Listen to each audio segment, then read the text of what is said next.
Buenos días, mi nombre es María Durán. En esta oportunidad les hablaré sobre la distribución de presiones en la masa del suelo. Primeramente, debemos entender el principio de esfuerzo efectivo, que no es más que la diferencia entre el esfuerzo total y la presión de poros, quedando expresado de esta manera. El concepto fue descubierto por Terzaghi, dando pie al nacimiento de la mecánica de suelos. Terzaghi comprendió que el suelo es un compuesto de tres fases: la fase sólida, compuesta por los minerales, las partículas minerales; la fase líquida, que puede ser el agua libre o gravitacional, el agua capilar o el agua absorbida; y la fase gaseosa, que son es el aire y los gases. Esa fase sólida está compuesta por partículas que están en contacto y que forman este sistema intersticial entre los vacíos o poros que pueden estar parcial o totalmente llenos de agua.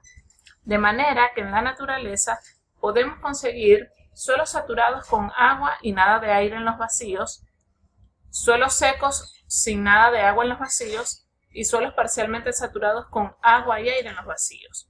Aquí podemos apreciar la fase sólida y la líquida, fase sólida y gaseosa, y las tres fases: sólida, líquida y gaseosa.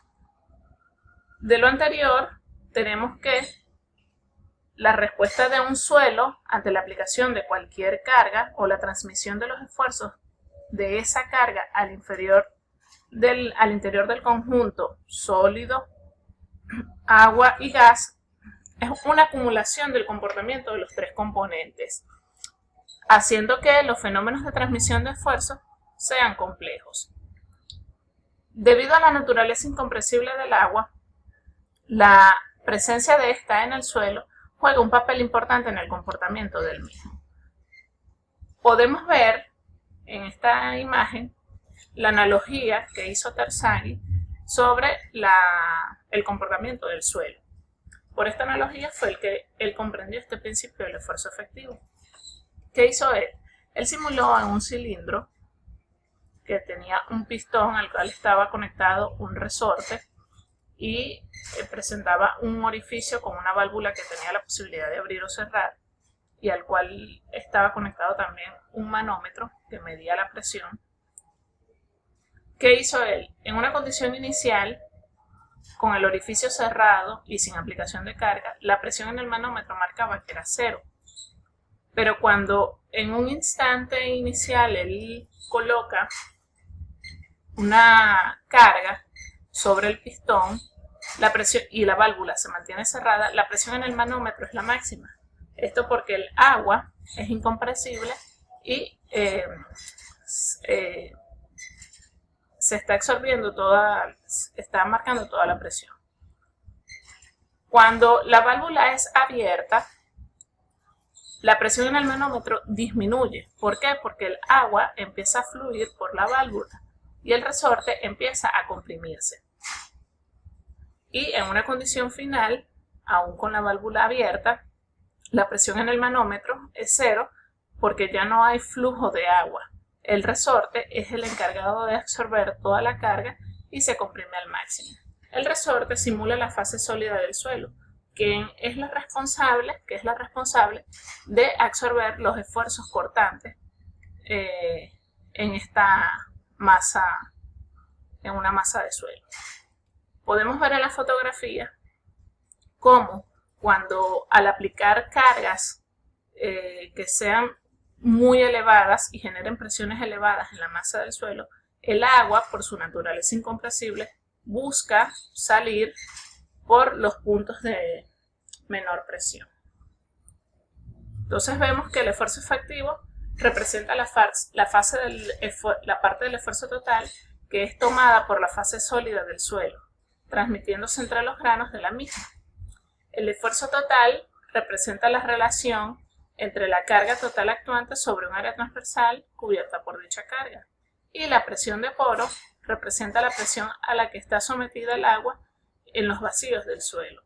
También es conocida como presión neutral por la incapacidad del agua para tomar esfuerzos cortantes. Una vez conocido el principio de esfuerzo efectivo, podemos estudiar los esfuerzos debidos a cargas externas. En el suelo se producen dos tipos de esfuerzos, sin importar la carga que se aplique sobre él. Podemos ver aquí dos edificaciones que están fundadas sobre cimientos diferentes. En la primera vemos cimentación superficial sobre zapatas y en la segunda cimentación profunda sobre pilotes. Sin importar el tipo de cimentación, cada una tiene un contacto directo con el suelo rígido. Y esa superficie de contacto entre la cimentación y el suelo rígido es donde se generan los esfuerzos superficiales, o que también son conocidos como presiones de contacto. Los otros esfuerzos que se generan son los esfuerzos subsuperficiales. Los esfuerzos superficiales es la reacción que ofrece el suelo sobre la estructura de cimentación. Permiten conocer los elementos mecánicos para diseñar la cimentación. Y los esfuerzos subsuperficiales son inducidos por las cargas superficiales en el interior del suelo. Su conocimiento resulta básico en el cálculo de desplazamientos. Podemos entonces ahora estudiar el incremento del esfuerzo bajo una carga puntual aplicada.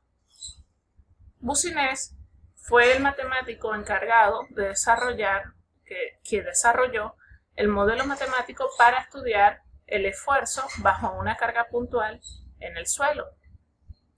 Él planteó como hipótesis que el suelo es un material homogéneo, isótropo, elástico lineal, semi-infinito y continuo, y estableció la validez de los principios de objetividad e indiferencia y el principio de superposición.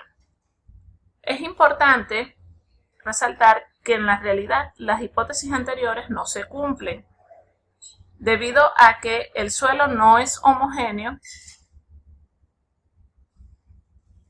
pues sus propiedades mecánicas no son las mismas en todos los puntos de su masa, ni isótropo, pues en un punto dado esas propiedades varían, en general en las diferentes direcciones del espacio, ni linealmente elástico, pues las relaciones de esfuerzo de formación que se producen no tienen ese comportamiento, y por último, tampoco es semi-infinita ninguna masa de suelo. Entonces, cuando una carga puntual actúa sobre la superficie del suelo, podemos ver que el esfuerzo que se genera a una distancia radial r y a una profundidad z se determina con la siguiente expresión.